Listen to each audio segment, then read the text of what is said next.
Good evening. Residents who endured abuse at the Winterbourne View Hospital were let down by social services, the NHS and the police. They all failed to see what was going on and didn't take steps to protect some of the most vulnerable people in society.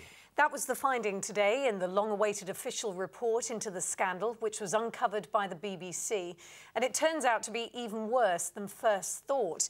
The report says there were dozens of incidents of restraint and assaults on patients at the hospital near Bristol. Money was put above care and trust was misplaced, with public officials not checking up on the service being provided. Here's our health correspondent, Matthew Hill.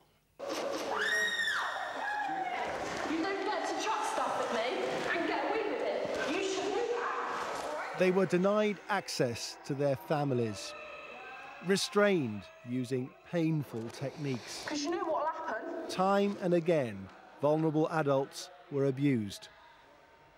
The authorities didn't believe the patients, trusting instead the managers of this private hospital. We often use the metaphor of the tip of an iceberg, and that's very apt in relation to Winterbourne View. The author of today's report says the owners, Castlebeck, took financial reward without the responsibility, relying too heavily on poorly paid and untrained staff.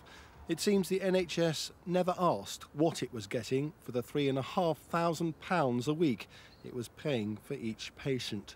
The local council were alerted to concerns about the welfare of patients 40 times. So why did no one spot a pattern? There was a sense that we were working with an open, transparent, collegiate group of managers at Winterbourne View Hospital. That trust was entirely misplaced. Do you accept personal responsibility? You sacked 2 middle managers. Do you not feel you should resign too? Today's report makes clear that events at Winterbourne View Hospital followed serious failings in the management procedures of Castlebeck Care Limited. My priority has been to ensure we implement change to make sure this can never happen again.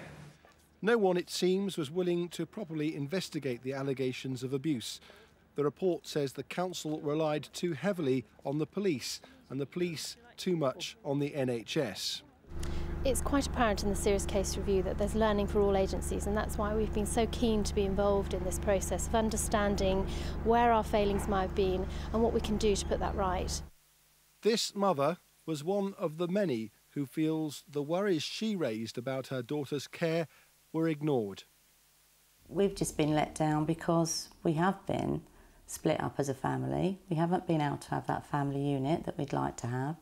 And nobody actually seems to be watching what's going on in these places. Most of the things that go wrong, it is people like myself, parents that go into them, that are saying to the commissioning teams, this is happening, did you know? Winterbourne View is now closed, but questions it prompted continue to be debated. Matthew Hill, BBC Points West, Bristol. Well, the whole thing has been shocking. So how do we make sure this doesn't happen again, and is action being taken? Today's serious case review makes a number of recommendations for all the agencies involved in looking after vulnerable people. Dickon Hooper's been looking through them. Institutional abuse that no one prevented. To stop it happening again, families involved are clear what they want. Support for their relatives in their localities. They want empathic and mature staff. They want to be regarded as partners. And most crucially, they want the money that was being paid for their relatives to be in hospital to be transferred to their localities. The government today promised more local input, but many go further and want these large institutions closed for good. That type of service is predisposed to risks of abuse and neglect. So if you start with individuals, you ensure that you effectively listen to people and their families who, we heard in Winterbourne View, were not being listened to and were being marginalised. You design the services around the individuals, and then you put in place really effective and robust monitoring. There was no robust monitoring here, and the head of the Safeguarding Board says no one organisation can lead that process. The authorities, though, had their chances when the whistleblower came forward. So what would he like to see happen now? Places need to be smaller. That needs to change now. So whether the lead comes from commissioners, central government, doesn't matter. It's got to come from somewhere. Somebody's got to start doing this. Nothing's working up to now. We've all known this for 20 years, but nothing seems to be. There's no political group that seems to be strong enough to actually stand up and say we'll make these changes. The changes that are needed are cheaper than Winterbourne View, so there's no financial reason for them not to do it. The government's report is expected in autumn. Many are hoping for some serious changes. Dickon Hooper, BBC Points West. Well, today the government said the failings at Winterbourne View should never be repeated and that the Primary Care Trust, who are responsible for placing people in care, had acted recklessly. This is a failure at every level, and people don't want to see yet another report, yet another load of recommendations and nothing really changing. We have to make sure that this never happens again. This was shocking. The stories, the pictures of abuse will have shocked everybody, and it's been a very distressing time for the families as well. What is very clear is that it needs action at all sorts of levels to make sure we don't see this happening again. Well, joining us now is one of the authors of today's report. That's Dr. Gabriel Scally, who recently resigned from the NHS over the government's reforms. Thank you very much indeed for coming in. I mean, I think a lot of viewers will be listening to this and thinking, procedures tightened up, this must never happen again, blah, blah, blah. What's actually going to change, or is it just these rather vague words? Well, something has to change, no doubt about it. I think at the bottom of it, we've got to remember that what took place was really criminal activity, and happily the people who are actually responsible for harming those patients and abusing those patients have been convicted, which is a good thing.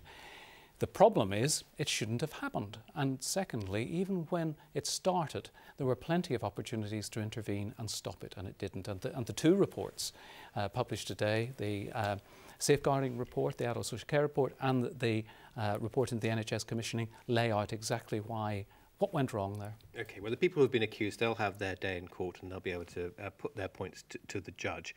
But some people might say, well, this was because we were buying things on the cheap. We were doing things on the cheap, but it wasn't. It was £3,500 per patient per week. Winterbourne View was making a profit of £3.5 million.